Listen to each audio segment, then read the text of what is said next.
अब यहाँ पर राजा परीक्षित पूछ रहे हैं कि प्रभु मुझे समुद्र मंथन के बारे में बताइए, समुद्र मंथन कैसे हुआ। सुखदेव जी बताते हैं कि एक बार इंद्र रास्ते से कहीं जा रहे थे, सामने दुर्वासा ऋषि आ रहे हैं, दोनों का मिलना होता है। दुर्वासा ऋषि ने अपने गले में एक माला पहनी थी, वो माला उतार कर इंद्र को पहनाई। दोनों अपने अपने रास्ते निकल गए। इंद्र ने कुछ दूर जाते ही वो माला गले से उतारी और हाथी के सूंड पर फेंक दी। हाथी के सूंड से वो जमीन पर गिरती है, हाथी उसको कुचलते हुए चला जाता है।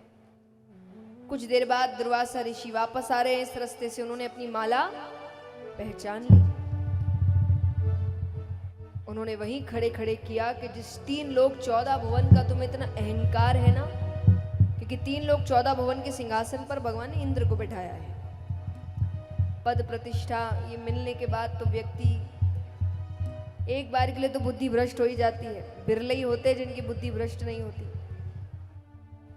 तो उन्होंने कहा कि जिस 3 लोक 14 भुवन का तुम्हें इतना अहंकार है, मैं श्राप देता हूं वो तुमसे छीन लिया जाएगा। अब ये पता चलता है शुक्राचार्य जी को। शुक्राचार्य जी कौन है? दैत्यों के गुरु। उन्होंने दैत्यों से कहा आक्रमण कर दो। दैत्यों ने आक्रमण किया, 3 लोक 14 भुवन दैत्यों के पास चला गया। अब सब भगवान के पास गए। भगवान कहे युद्ध तो नहीं कर सकते, इंद्र श्रापित है, क्या करें? बोले समुद्र मंथन का प्रस्ताव रखो, अमृत निकलेगा। अमृत दोनों को चाहिए और दैत्यों को पता है कि समुद्र मंथन ना अकेले देवता कर सकते, ना अकेले दैत्य कर सकते, दोनों को मिलना ही पड़ेगा। वो भी मान जाते हैं। अब मद्राचल पर्वत को बीच में रखा गया, बासुकी नाग को रस्सा बनाया गया। अब देखिए भगवान, जो दैत्य है वो सब बहुत शक्तिशाली है, शक्ति बहुत है उनमें, बुद्धि नहीं है, मूर्ख है।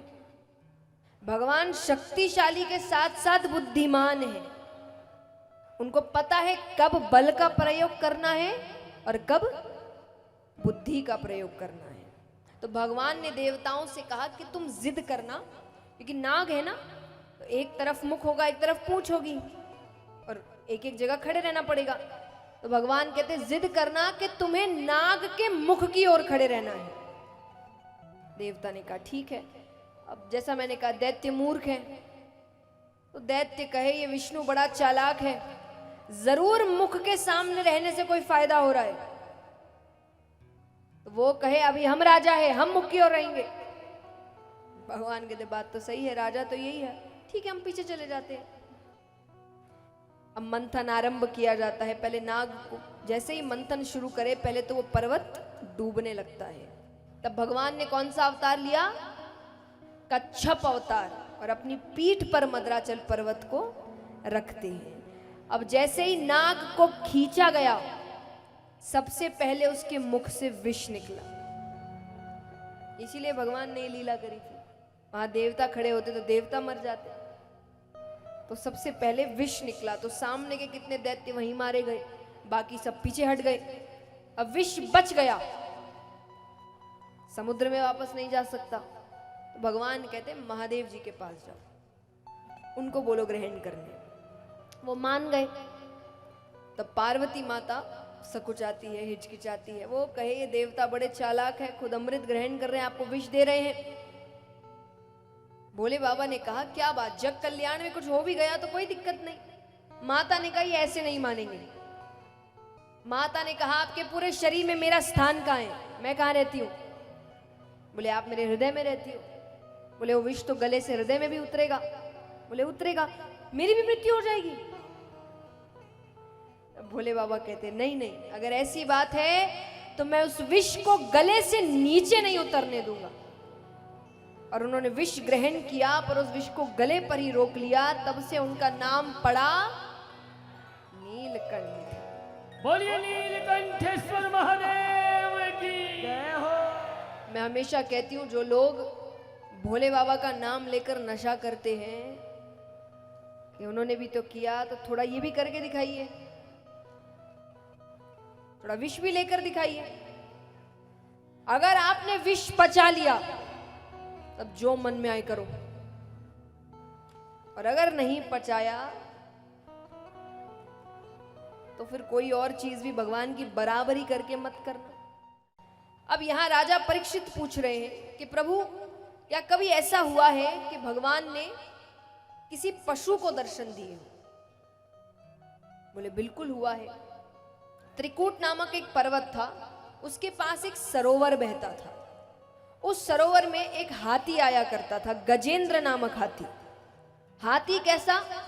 सफेद हाथी, अत्यंत सुंदर और इतना शक्तिशाली कि उसके सुगंध मात्र से शेर भी डरकर भाग जाए। सामने आना तो छोड़ो, उसकी सुगंध आ जाए शेर डरकर भाग जाए, इतना शक्तिशाली।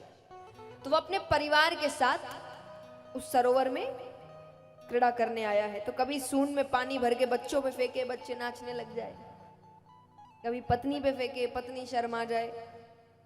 तो इनका पारिवारिक समय बीत रहा है। इतने में ही पानी में एक ग्राह आता है। ग्राह यानी मगरमच्छ। उसने आकर गजेंद्र के पैरों को पकड़ा। देखिए, हर कथा आपको एक सीख देकर जाना चाहती है, सीख लेकर आती है। यहां पर गजेंद्र यानी हम और आप, ग्राह यानी काल, मृत्यु। काल पहले पैरों को ही पकड़ता है। कैसे?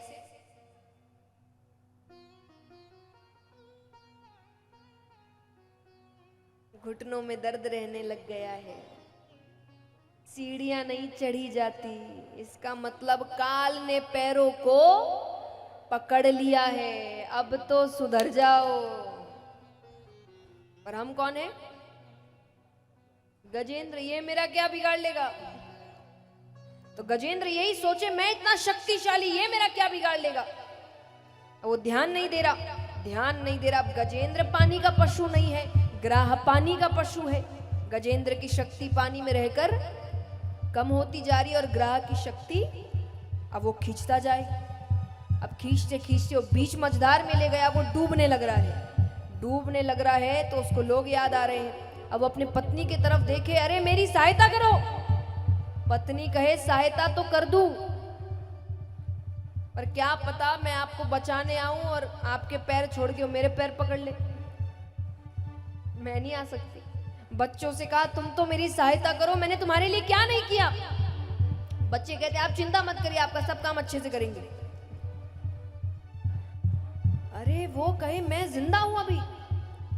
सबसे मदद मांगता है, कोई मदद करने को तैयार। जब हर जगह से हार जाता है तब उसे कौन याद आते हैं?